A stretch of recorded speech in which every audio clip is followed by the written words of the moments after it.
অনেক অনেক বছর আগে পাহাড় ঘেরা এক ছোট্ট গ্রামে বাস করত এক দরিদ্র ছেলে। নাম তার রঘু। রঘু খুব পরিশ্রমী ছিল।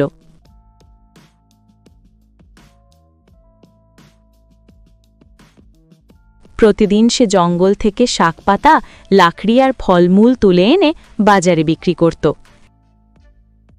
তার একমাত্র সঙ্গী ছিল তার কালো কুকুর কালু। কালু, আজ যদি বেশি শাক পাই তাহলে মায়ের জন্য একটু চাল কিনতে পারবো। সেদিন রঘু অনেক ভেতরের দিকে চলে গেল। পাহাড়ের গায়ে সে দেখতে পেল এক বড় অন্ধকার গুহা। গুহার ভেতর ঠান্ডা বাতাস বইছে। এই গুহাটা তো আগে দেখিনি, দেখি ভেতরে শাকপাতা আছে কিনা। গুহার ভেতরে ঢুকতেই চারপাশ অন্ধকার হয়ে গেল।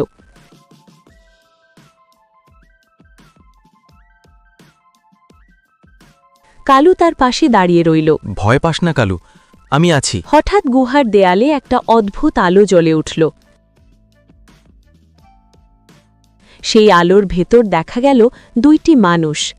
একজন সবুজ গায়ের, মুখ ভয়ঙ্কর, মাথায় সাদা ঝাঁকড়া চুল। আরেকজন ছিল সাধারণ বুড়ো মানুষ।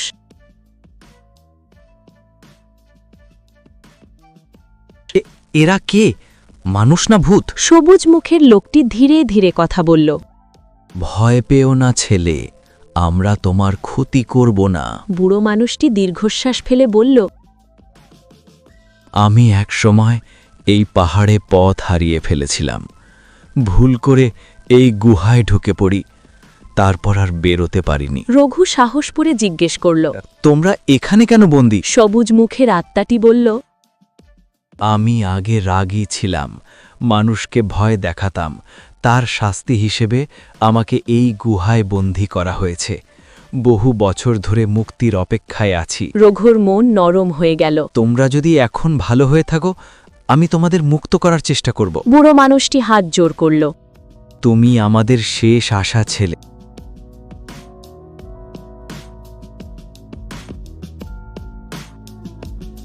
রঘু গ্রামে ফিরে গিয়ে পুরোহিতকে সব কথা বলল। যদি তারা অনুতপ্ত হয় তবে মুক্তি পাবে। পরদিন পুরোহিত মন্ত্র নিয়ে গুহায় এলেন।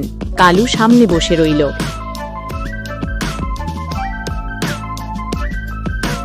হে আত্মারা, যদি তোমরা সত্যিই ভালো হতে চাও তবে আলোতে মিলিয়ে যাও। মন্ত্র পড়তেই গুহার ভেতর আলো ছড়িয়ে পড়ল। আত্মারা ধীরে ধীরে উজ্জ্বল আলোতে রূপ নিল।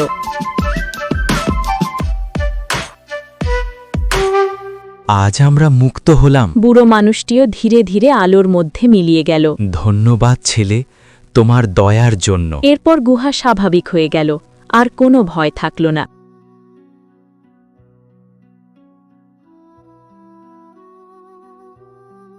কালু, আজ বুঝলাম ভয়কে দয়া দিয়ে জয় করা যায়। রঘু সেদিন বেশি শাকপাতা নিয়ে বাড়ি ফিরল। তার মন ভরে গেল আনন্দে।